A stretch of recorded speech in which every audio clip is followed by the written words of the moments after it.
Welcome guys, आप सभी का फिर से स्वागत है आपके चैनल AJDG सॉल्यूशन में।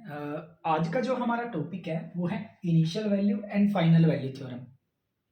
Initial value and final value theorem देखते हैं कि इसका यूज क्या होता है। तो सबसे पहले डेफिनेशन की अगर हम लोग बात करें तो डेफिनेशन क्या है? It is a tool to get the initial and final value of any function by its s domain transform. मतलब क्या है, कोई भी हमारा फंक्शन है उसकी इनिशियल वैल्यू क्या होगी एंड उसकी फाइनल वैल्यू क्या होगी, उसके बारे में ये हमें बताता है। तो सबसे पहले हम लोग देखते हैं कि हम लोग इनिशियल वैल्यू को कैसे फाइंड आउट करते हैं। तो सबसे पहले अगर हम बात करें इनिशियल वैल्यू का मतलब क्या होता है, वहां पे आपका जो टाइम है, इनिशियल टाइम जो आपका t is equal to 0 means initial value. अगर आपका जो t है वो इनफाइनाइट है तो आपका जो वैल्यू आएगी वो आएगी फाइनल वैल्यू।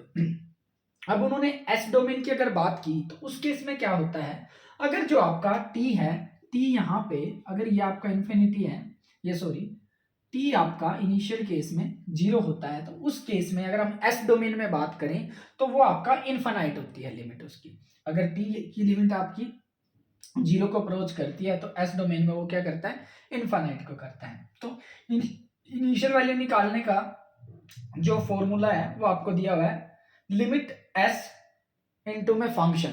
देखो, कोई भी हमारा एक ऑपरेशन हुआ किसी सिस्टम का तो एक ओवरऑल हमारे पास एक फंक्शन निकल के आता है, या सिस्टम का जो गेन हम बोल सकते हैं वो निकल के आता है। तो हमें गिवन होता है, जैसे कि ये दिया हुआ है। तो क्या करना है, जैसे कि ये हमें दे रखा है एफ एस, जो हमारा फंक्शन था, जो भी हमारा सिस्टम का जो गेन था, वो जो भी हमारा आउटपुट आया फाइनल वो हमें दिया हुआ था। तो अगर मैं इसको यहाँ पे पुट करता हूं एस इनटू में एफ एस, ये बोला है इसने।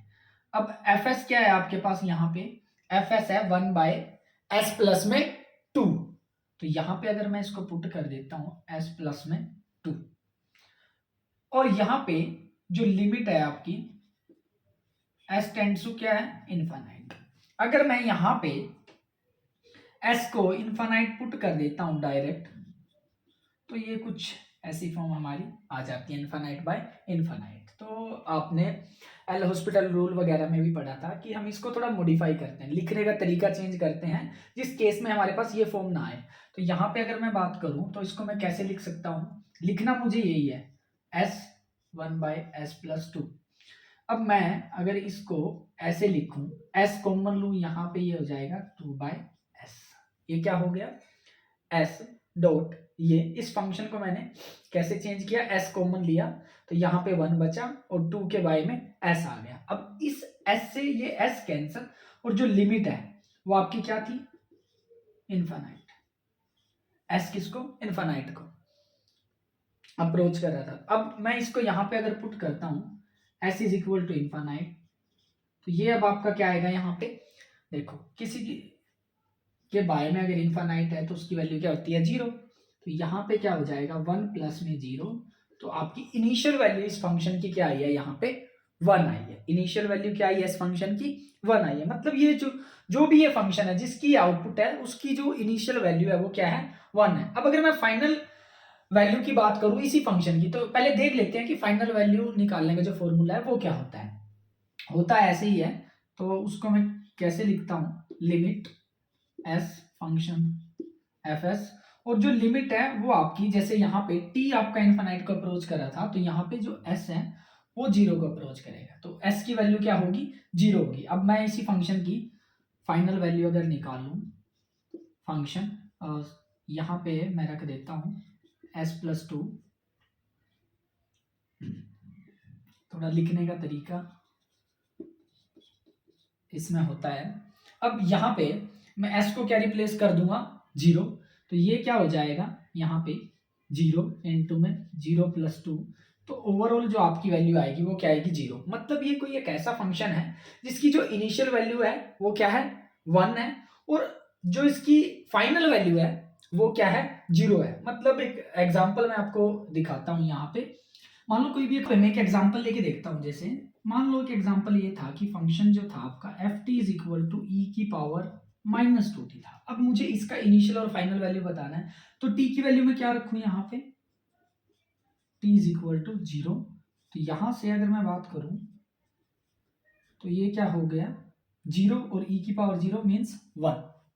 ऐसे ही अब अगर मैं यहाँ पे t की जगह इन्फानाइट रखूं तो जो आपका e minus two into infinite ये आपका 0 हो जाएगा। तो ये किस तरीके का फंक्शन होगा, अगर मैं इसको रिप्रेजेंट करूं तो कैसे बनाऊंगा? देखो इनिशियल वैल्यू क्या है उसकी 1 है, उसकी इनिशियल वैल्यू मान लेते हैं ये 1 है, कोई फंक्शन 1 था और ये एक्सपोनेंशियल मैंने माना था, तो ये कुछ इस तरीके से होगा डिक्रीजिंग ऑर्डर में, और ये एक टाइम पीरियड पे जाके क्या हो जाती है 0।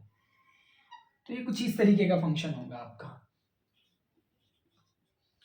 तो इनिशियल वैल्यू थ्योरम हमारी इसी तरीके की जो हमारे एक्सपोनेंशियल फंक्शन है, कुछ और फंक्शन है, उसकी इनिशियल पोजीशन और एंड पोजीशन के बारे में हमें बताती है। तो इसके एक दो एग्जांपल भी हैं जो मैं कोशिश करूंगा नेक्स्ट वीडियो में आपको एक दो एग्जांपल भी समझाऊं।